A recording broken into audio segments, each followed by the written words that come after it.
Welcome back, everyone, to Fantasy Football's Finest. This is going to be the final video in our mock draft series. We'll be going over the final 7 picks of the draft. Joining me again is the commissioner, Matt Cortina. How you doing, Matt?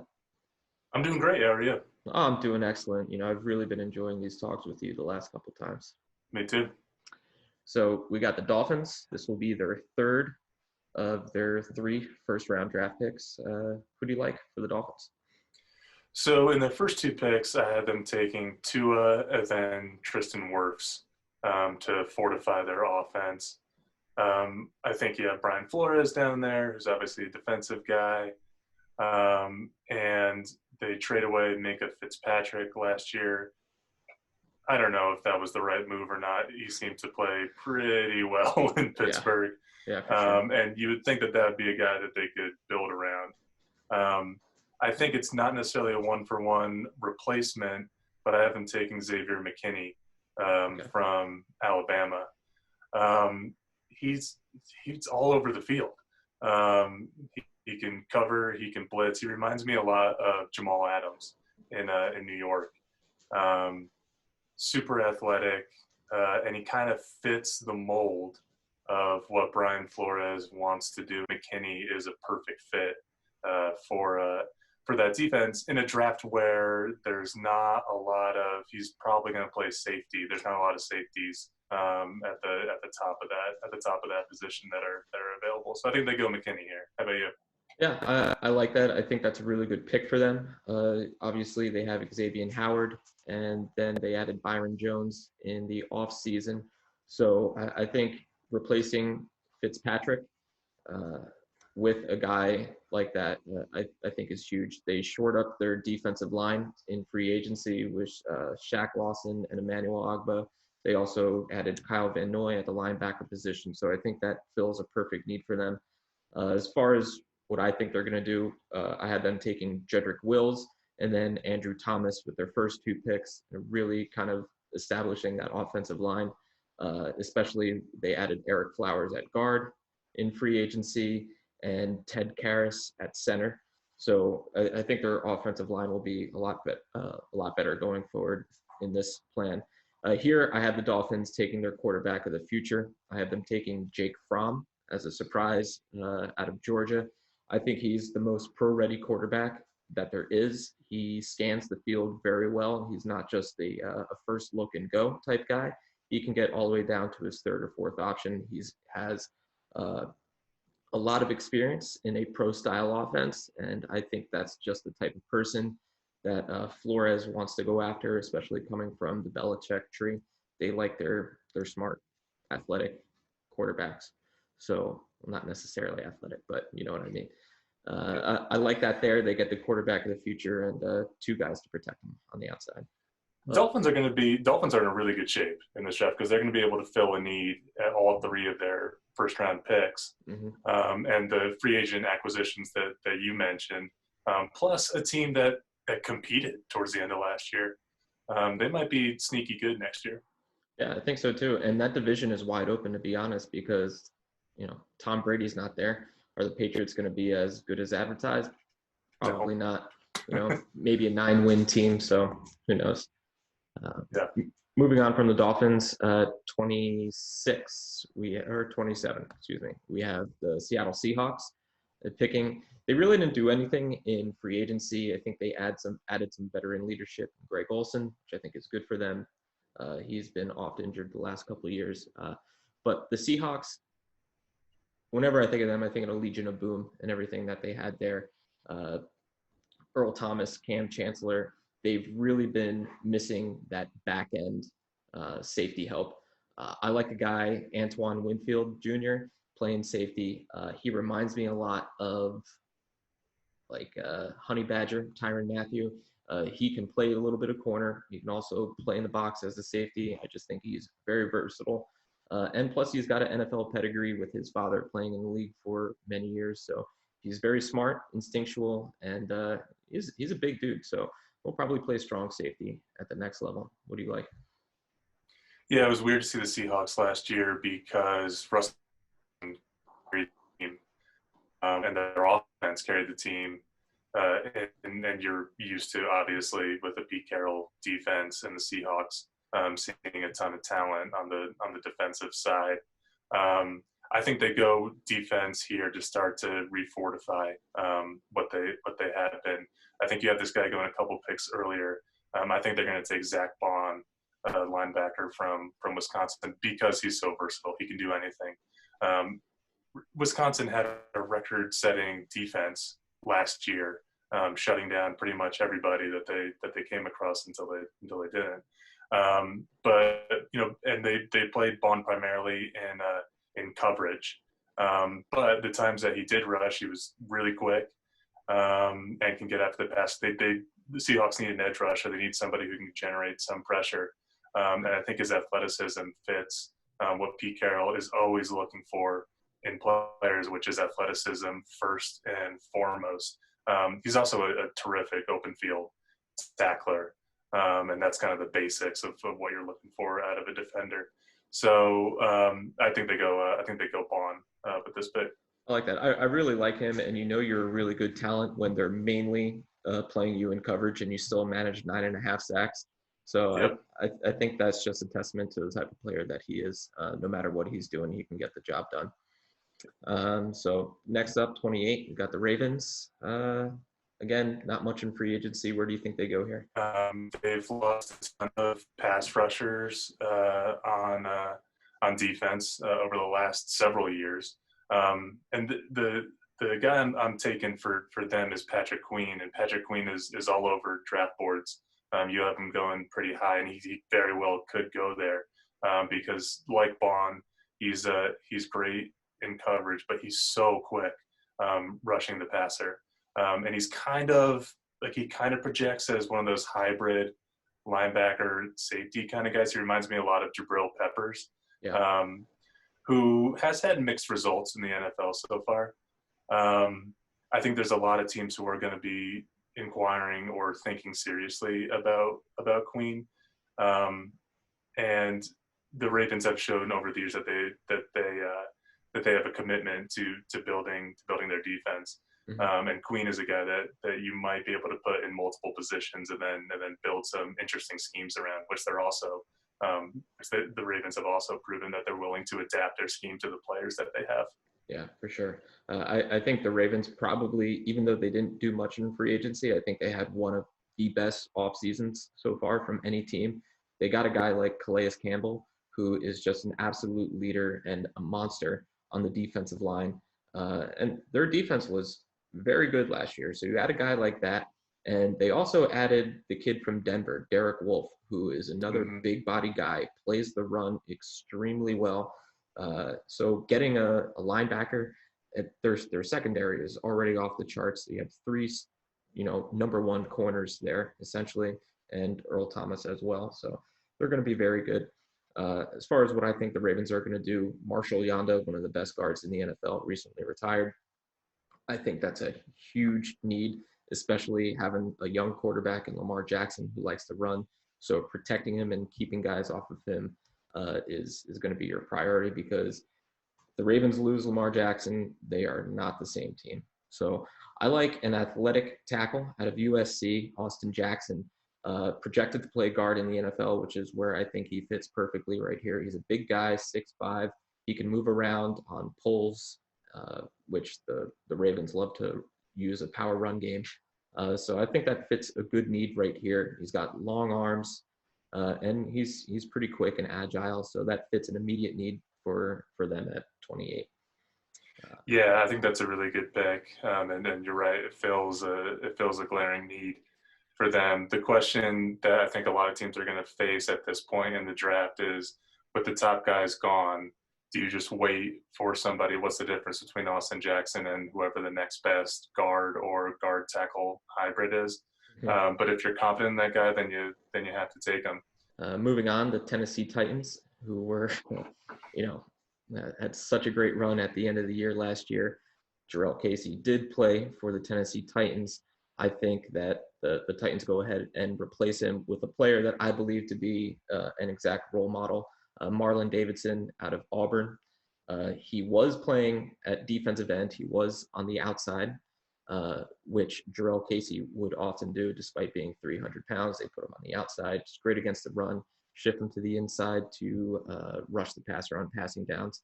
Marlon Davidson was playing college around 285. He beefed up to a little over 300 pounds, getting ready for the NFL. So if he can keep some of that athleticism, speed, and strength with that weight, I think he is just going to be an absolute beast along that defensive line for Tennessee. Mm-hmm. I think we're in the same place. So a lot of the talk at Nashville is that they need to rebuild their defensive line and find some kind of pass rusher. And so that's why I'm taking Yetur Gross-Matos from Penn State. He's much more of a prototypical pass rusher, but he's so quick. And you watch some of his tape, and he's just bowling over Big Ten offensive linemen. So I think that's where I think that's probably where they end up with this pick. But he's a guy that could definitely drop into the second round too. Sure. Again, this isn't necessarily a hugely deep class for pass rushers, so teams like the Titans may want to reach for what looks like to be one of the more sure things. Yeah, he's been quite the interesting prospect for me. I love his athleticism. His get off is really good. A comparison that I had for him, not just in name alone, would be Kabir Bajia-Biamila. I think that he has great get off the line. He can play the run, set the edge, and he can definitely get after the passer. And he's a high motor guy, which it's hard to come by in this day and age. But even Nick Bosa kind of reminds me a lot of like that. He's got really good, quick first step, and he'll get to the quarterback for sure. Yep. Next up, we got your team, Green Bay Packers. I know you had voiced opinion about them going wide receiver. So what do you think they do here? Yeah, I think if one of those linebackers falls to them, Patrick Queen or Kenneth Murray, they're going to be really tempted to take that. And I wouldn't blame them for that, even though there's probably a lot of clamoring for them to take a wide receiver. But if one of those guys falls that they can pair with Christian Kirksey, they lost Blake Martinez to the Giants, and they were basically just filling in their second inside linebacker spot with nobody, and they haven't invested in that position in a really long time. So if one of those guys is available, I think that they may take a linebacker. The way that my draft is falling, I don't think that's going to be the case. And so they're going to have to go wide receiver. And for me, the guy that fits what the Packers have typically looked for is Denzel Mims, the wide receiver from Baylor. You look at the tape of all of these, top and second tier wide receivers, and Mims has the best hands of anyone. Every single catch is contested, and that's not necessarily because of him. He actually has good speed, but the quarterback play was pretty lagging at Baylor.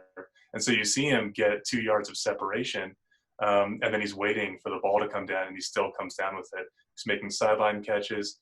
He's making catches in double coverage. His hands are unparalleled. Now they may decide to go. They want more of a speedster type. And if that's the case, maybe they look towards Brandon Ayuk from Arizona State. But I think knowing what they've valued in the past out of that position, I'm thinking about the Davante Adams pick several years ago. People were kind of curious because there were other guys, but the whole thing about Davante Adams is they caught more balls than anybody in college football.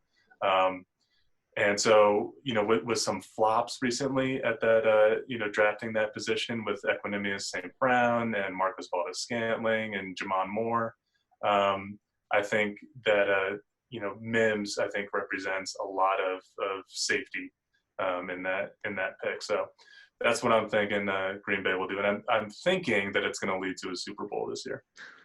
Well, for your case, I hope so. I actually love Mims. I like, kind of tailgating off of what you were saying there.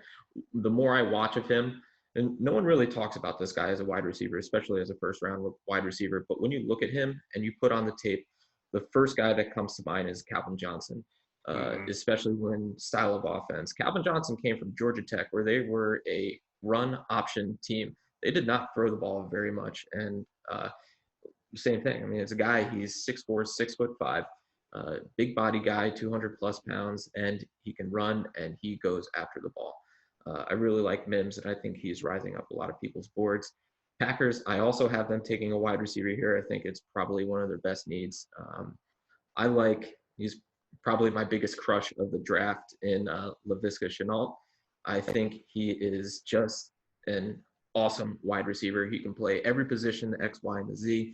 He's great in the slot, despite being a bigger body guy. You can play him on the outside. He's got great leaping ability, good ball skills, good elusiveness. I just think he's an added playmaker to the Packers offense. And you pair him with a guy like Davante Adams, who are both very similar. They have great run after catch ability. So especially running the West Coast system, I think that's really good to be able to catch and run. Shenault, I like him.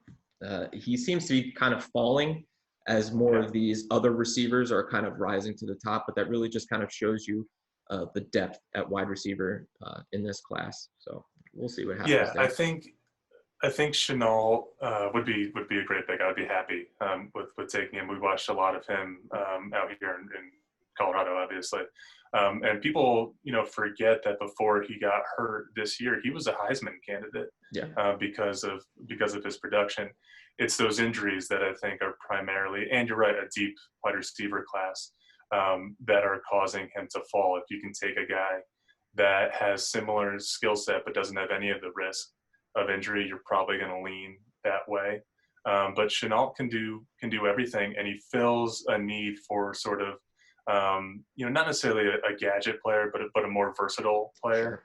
Sure. In the offense. And when you have that kind of skill set, you can contribute right away.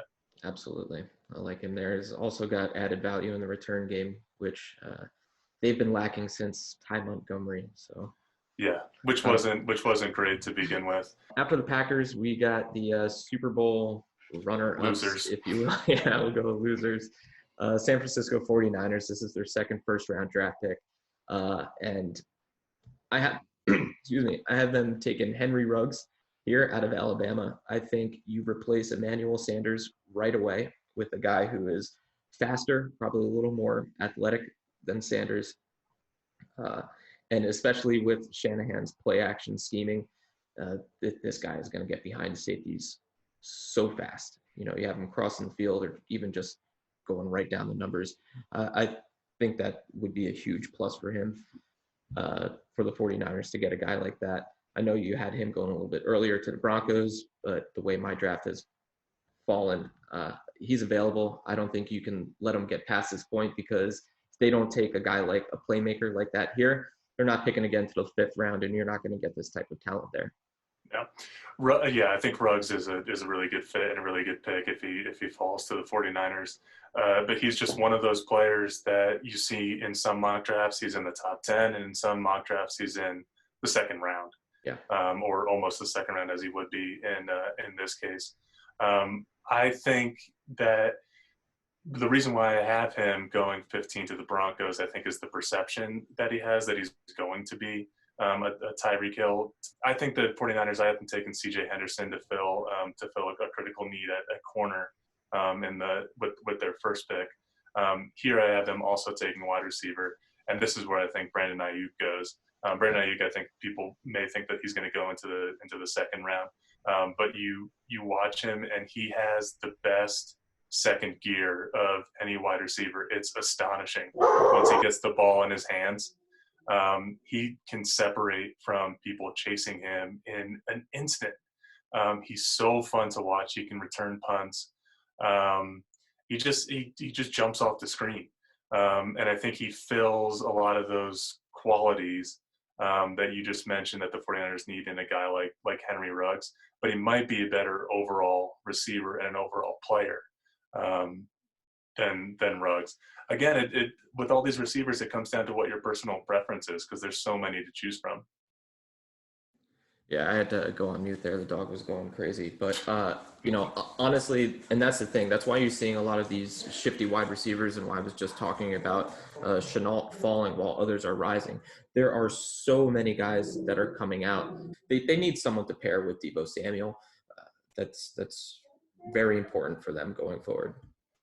So last up, we have the Chiefs, Super Bowl champions. And who do you like here, Matt? So, I mean, the Chiefs don't have a ton of glaring needs on offense, and their defense, surprisingly, what we thought might be a liability, was good enough, and they figured out a way to shut down or at least limit the 49ers run game. If you're relying on, as they were last year, and Bashad Breeland, who is a good player, don't get me wrong, but he's at the tail end of his career, and he's definitely a fill-in guy at this point. I think they have to go defensive back. And the guy I'm taking is AJ Terrell from Clemson. There's a number of guys that they can take, and it'll probably come down to preference. He's really long. He looks lanky when he's out there, but he hits bigger than that body perception looks like. He's all over receivers. He was going against when you talk about their specialty games and the college football playoff, he was going against the best receivers. He probably wasn't going against the best receivers in the ACC because that's a garbage conference. But he's battle tested, and he's also really patient when he's in coverage. And because he's so quick, he's able to close gaps and be patient. So you haven't. They traded away Peters at the beginning of last year or last year at some point, and I think they kind of have to fill that gap now. And so I'm thinking defensive back, and I'm thinking they'll take AJ Terrell. What about you? Yeah, I really like that. I think I'm in the same boat. I think they take a defensive back right here. The one guy that I've had my eye on is Bryce Hall, corner out of Virginia.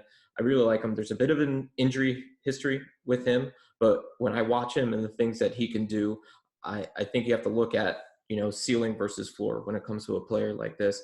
I think, when I see him and I see his game stealing, I really think of Charles Woodson, not at corner, but, more so when he was playing for the Packers, where mainly starting at safety, and then they're bringing him into the slot during nickel packages, and he can really be a force coming off the edge, blitzing and covering those inside slot guys. I really like him, but floor, you're just getting a pretty solid corner. Maybe even a D'Angelo Hall, who's a guy who's got decent enough speed.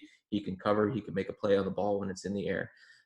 And Virginia's had pretty good defenses over the last couple of years, despite being in the ACC.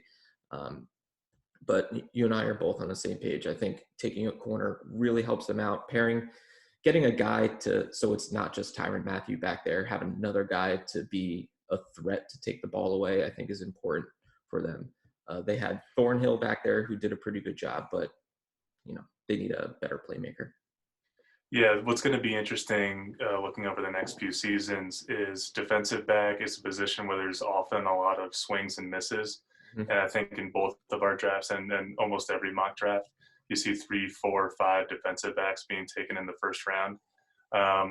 And I said in an earlier video that I think this is a sneaky good defensive back draft that people aren't really talking about. But time will tell.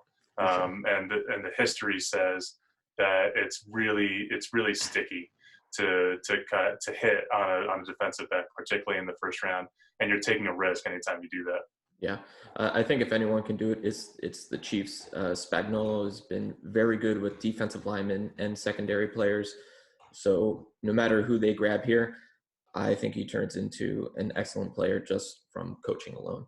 Plus, he's going up against some of the best and fastest wide receivers in the league, so iron sharpens iron, as they say. So I hear you. Yep. With that wraps up our all 32 picks of the first round of the NFL draft. Just to kind of go back and reiterate, these are who we believe the teams should be picking here based on our needs that we have for them. But really, it's a guessing game. Anyone can go pretty much anywhere. All right, so that pretty much wraps this up. Matt, I really appreciate you being here. The next time you and I will talk will be on draft day, where we will have our entire, or at least most of our league together, playing some games and having a couple drinks and going over this draft live. Can't wait. Yeah, it's going to be fun. All right, Matt, I'll talk to you soon. Sounds good. It's my pleasure talking with you, Mike.